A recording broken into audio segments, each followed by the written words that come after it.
It's good, boxing fans. So it is a rarity for me to be up this early on a Saturday morning. It's 9 a.m. Didn't have a gig last night, and this is why I'm up this early. But I actually got a chance to catch, and I haven't been able to catch any of the Friday Spike PBC dates. Well, it's really only been, I think this is the third one. And, obviously because I'm working Friday nights, but I got a chance to watch both fights, the Artur Beterbiev and Johnson fight, as well as the Erislandy Lara and Delvin Rodriguez fight. But before I get to the main event, I talked about Artur Beterbiev prior, talking about, the lead up to the fight. And, this is a guy, again, that we have to look out for. And I think similar to Vasyl Lomachenko and Guillermo Rigondeaux and some other amateurs that maybe started as pros a little late, he fits in that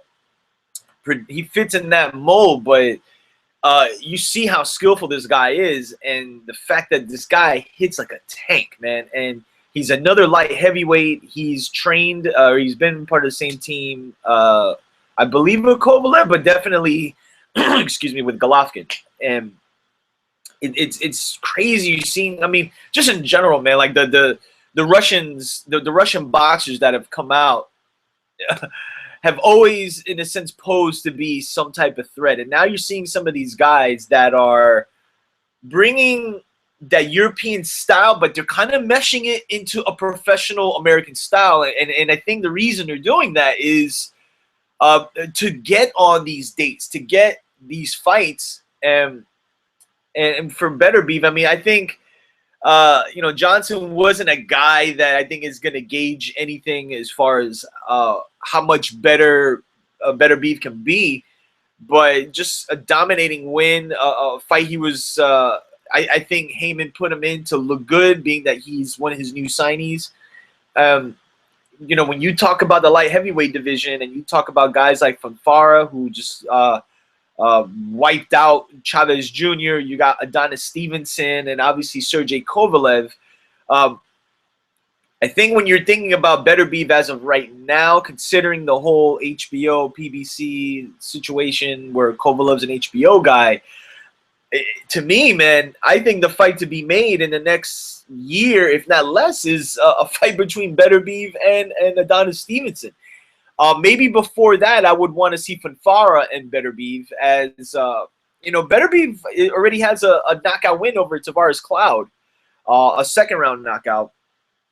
So I mean, it's pretty obvious that this guy is, he's only 9-0, but again, he's 30 years old. He's fought as an amateur for quite a long time. So again, like in the comparisons of Lomachenko and Rigondeaux, they only have like 8 or 9 wins, but it doesn't really speak on how good they are.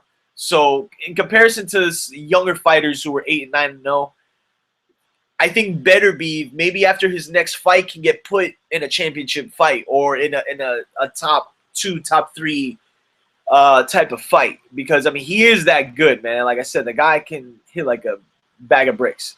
So I'm looking forward to seeing him in the very near future. And then on to the main event, Erislandy Lara against Delvin Rodriguez. Now, on the Guard Your Grill Boxing podcast, I was talking about how I believe Lara had the potential to score a knockout win. And I think for him, being on Spike TV, being on a major network, American network, were at least coming off of the Mir Khan fight, there were high ratings.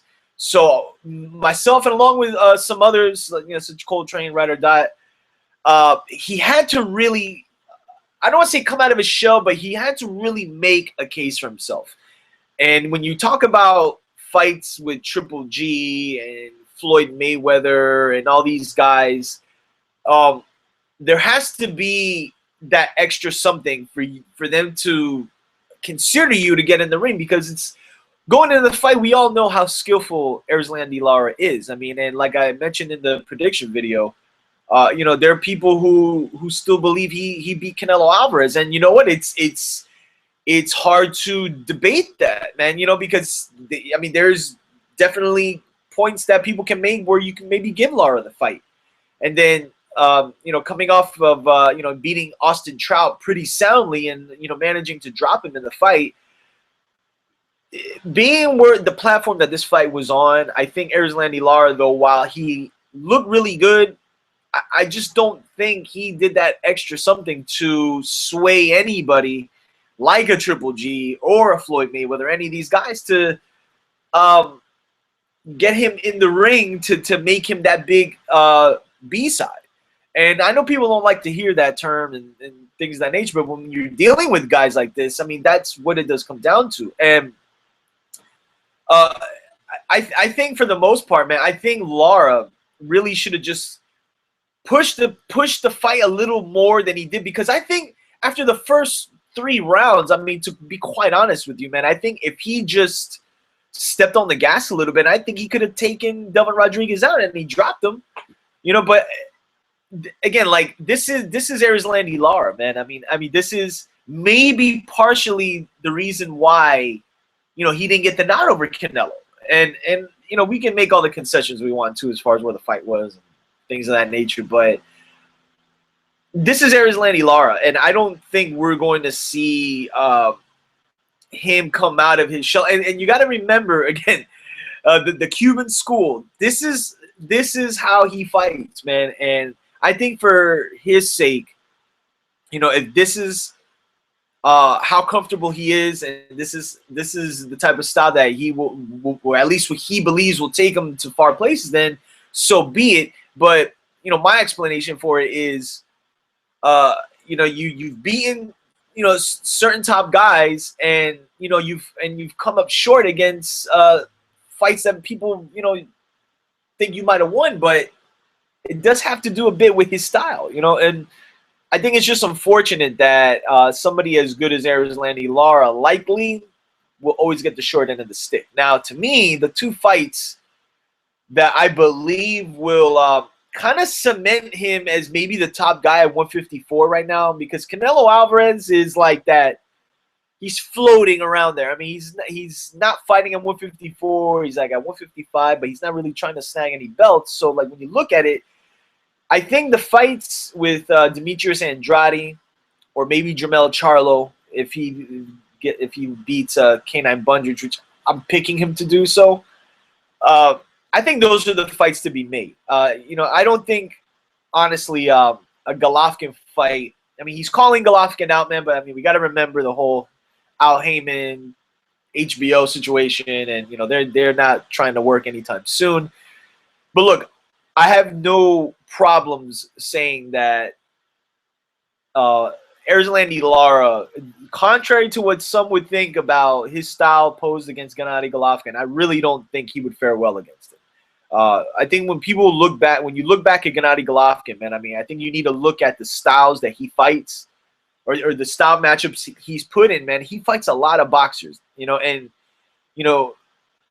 people can bring up tapes of Willie Monroe and bring up tapes of Kasim Uma, but I mean, what you got to look at is the overall product, and the fact that, yeah, Golovkin isn't a guy that is very defensively elusive. He's not like the most elusive guy, but there's so much other things you got to worry about that even for Lara, man. I mean, he's not the hardest puncher at 154, but even going to 160, I don't see where the power is going to be that much more of an asset to him. And then, Golovkin, man, I just think where Canelo failed as far as cutting the ring off on Lara, Golovkin won't. And I think that'll be the biggest piece for Golovkin in that fight. But to me, I think fights with Demetrius Andrade are very interesting fights. I think fights with Jermell Charlo are interesting fights. And anybody coming up from 147. I just don't think Lara is a 160-pound fighter. And for the people that are calling for the Golovkin fight, look, I'll watch it. Don't get me wrong. I mean, I'd love to see it if it happens, but don't hold your breath, and don't look at it on the end of Golovkin's team not wanting the fight. I mean, I think on their end, it's like, we'll take the fight, but, we're not going to concede to Al Heyman. He's an HBO fighter. If he wants to fight if he wants to fight Triple G, he's got to go to HBO, and I don't see Al Heyman even allowing that or doing that, even with somebody like Lara, who maybe isn't his top star, I think a lot of it is just business, and I guess, like I said, it's the unfortunate side of things where a couple Cold Wars ended, but one began. So as far as tonight, man, we got fights tonight, and the HBO and Showtime cards with Nicholas Walters and Miraga. But obviously, for those who aren't aware, Nicholas Walters was stripped of the title yesterday, being he could not make 126 pounds. He had 2 hours to make 126. He only could make 127, and they were like, "Yo, there's nothing we could do." So the unfortunate part of that is that there's the likelihood that we may not see Lomachenko and Walters fight, which was a fight I was really dying to see. But it moves to 130, maybe 135. There's really nothing at 130 if you think about it, man, for Walters. And from what I've read, I mean, I wasn't really aware of this, but Walters was like fighting over 140 pounds at one point and then dropped down to 126, which is kind of crazy. But very unfortunate. The fight's still going to go on. If Miraga wins, then he's going to be the champion. But if Walters wins, he's still not the champion. The title would be basically vacated. Well, he's stripped, but it's a vacant title at this point. So we'll have to wait and see. And then also Felix Verdejo tonight, as well on HBO, and then Deontay Wilder and Eric Molina on Showtime. So let me know what you think about the Erislandy Lara Delvin Rodriguez fight. Impressive performance from Lara. Not an over-the-top performance to really gauge or to have really the general public look at him like, oh shit, like we got another guy to worry about. But like I said, I think Lara's still going to be a difficult fight for most people, with the exception of Gennady Golovkin and anybody above 160. So let me know what you think. Stay tuned. Monday night, the GYGB Boxing Podcast returns, 9:30 Eastern Standard Time, and then I'll be back tomorrow to cover the HBO and Showtime cards. So till then, salute and peace.